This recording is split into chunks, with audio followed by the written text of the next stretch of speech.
it'll bring up a few interesting dynamics, Michael, when the auction comes around. Who do they retain? Because there have been enough positives. They've made it this far in the tournament. Would you think of someone like a Harshal Patel, Yuzvendra Chahal, Virat Kohli as your possible retentions? Glenn Maxwell. Yeah, I mean, I wouldn't be giving away those bowlers. That's for sure. They've been, the real story of, I guess, with Glenn Maxwell. The three players that have really shone this year has been Glenn Maxwell, Harshal Patel, and Chahal. They're three players that you're not going to want to give away. Then there's AB de Villiers. The fact that they've used him in this finisher role, is AB de Villiers happy with that?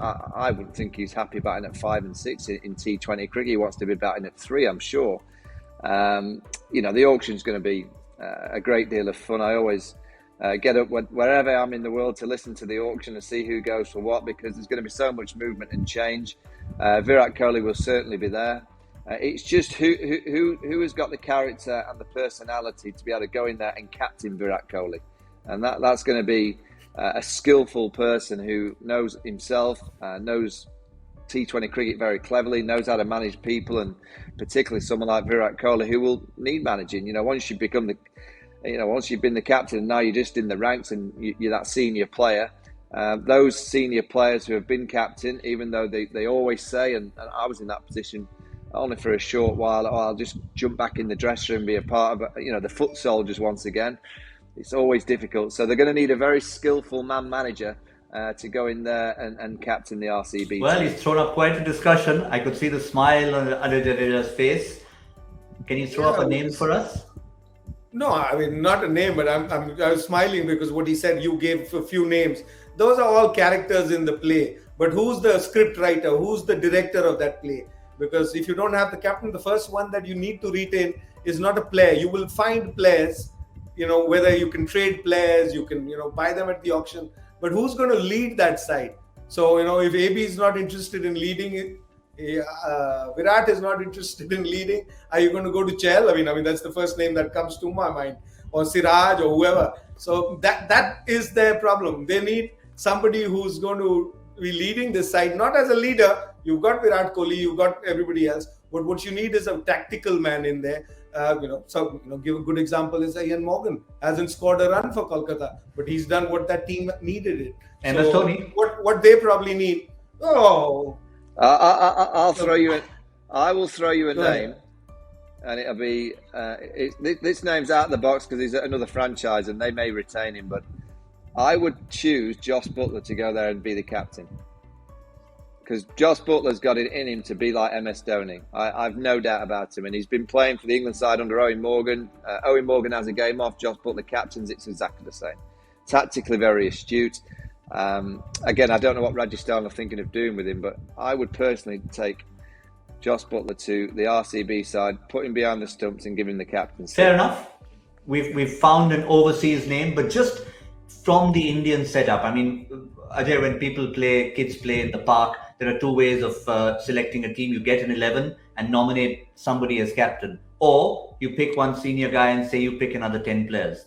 So sometimes it can happen in international cricket as well. You get that captain first, and then he's the one who, with the think tank, with the coach and everybody, gets the rest of the side in order. Or do you just pick a really good side and say, all right, you're good to be captain?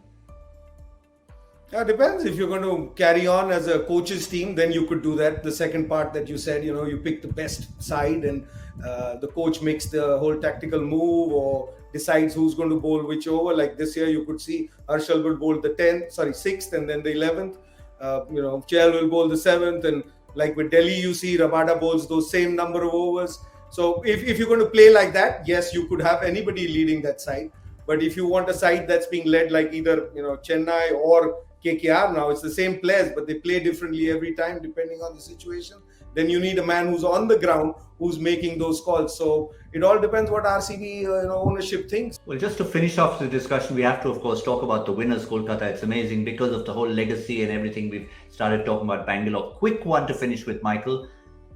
We cheekily suggested KL Rahul because, of course, he's a Bangalore boy. Punjab are not going to let him go. But if he wants to go, he could be another contender. Number 2, Glenn Maxwell. If he's a certainty in the side, do you see him as a leader? I know when the Big Bash, when he was made to lead, the jury was out on that. Well, KL Rahul would be a fantastic selection. Whether that happens, we'll have to wait and see. Glenn Maxwell, do I see him as the captain? I don't. I look at Chennai, MS Dhoni, leader. Not had a great time of it with the bat. Still very good with the gloves on, but he's led that team. And I've always said, when you've got a really good captain in T20 cricket, there's no amount of data and stats can tell you how much he's worth. There's nothing that can tell you that how much a decision that MS Dhoni makes out in the middle and how many tactical manoeuvres he gets right consistently to manufacture to an amount of runs. So if he gets 10 off 12 balls, we're all talking about his batting, he's lost his batting. Yeah, but I always go, how many did he save in the field with his tactical manoeuvres? And I'll say the same about Eoin Morgan, that he's not batting well. He's not got the rhythm, he's not got the kind of confidence at the minute. But again, how many runs is he saving in the field, and how well is he managing those players to play to the level that they can play? So I'm a big believer that captaincy is more about what the others are doing rather than yourself. There are leaders that completely lead by their own performance, but I think in MS Dhoni and Eoin Morgan, you've got two captains that, they get better performances out of the individuals that they captain because they inspire them, they give them confidence to play, and in the field, they're tactically very, very astute. So if I was RCB, I would be going for a very, very clever captain. And if it is that captain sits in the middle and doesn't do a great deal, take that captain all day long, because captaincy has been proven that it's starting to have a huge value in T20 cricket, because the best two captains in the world in T20 cricket, you could argue Eoin Morgan and MS Dhoni, have had poor times of it individually, but their teams are making it to the last three.